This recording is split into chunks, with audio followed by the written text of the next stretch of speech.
Mrs. Brown's Boys halts filming after lead actor's racist joke during rehearsals. Mrs. Brown's Boys has been one of the UK's most popular comedies over the past decade, but production was recently suspended after the lead star made a racist remark during rehearsals. Work on the sitcom's Christmas special was paused while the BBC investigated the incident following complaints from members of the cast and crew. The 63-year-old Irish comedian, Brendan O'Carroll, reportedly used an offensive term during a read-through last Wednesday. As a result, rehearsals at BBC Scotland's Pacific Quay Studios in Glasgow were delayed on Monday, but resumed after O'Carroll issued an apology.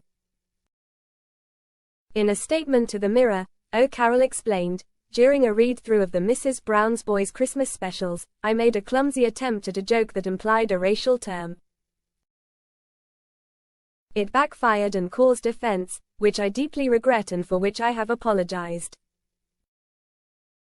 Although the exact nature of the joke has not been officially disclosed, it was reported by the Daily Mail. The BBC temporarily halted rehearsals to investigate the matter but has since allowed production to resume at the Pacific Quay Studios. When will the Mrs. Brown's Boys Christmas specials air? Despite the incident, the Christmas specials are still expected to air on BBC One during the usual time slots on Christmas Day and New Year's Day.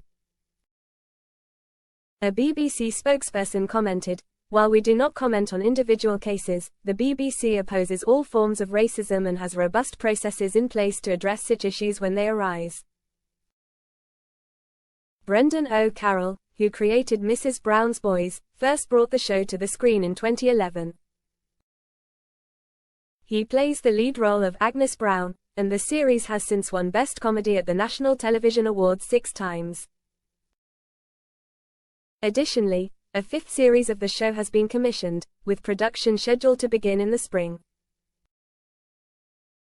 O'Carroll recently confirmed, "We'll be filming another series in April and May. It's lovely to be asked to do another one." He also hinted at the upcoming Christmas special, saying, "I expect Mrs. Brown's Christmas to be as chaotic as ever. But this year, I think she'll finally be happy with her Christmas tree."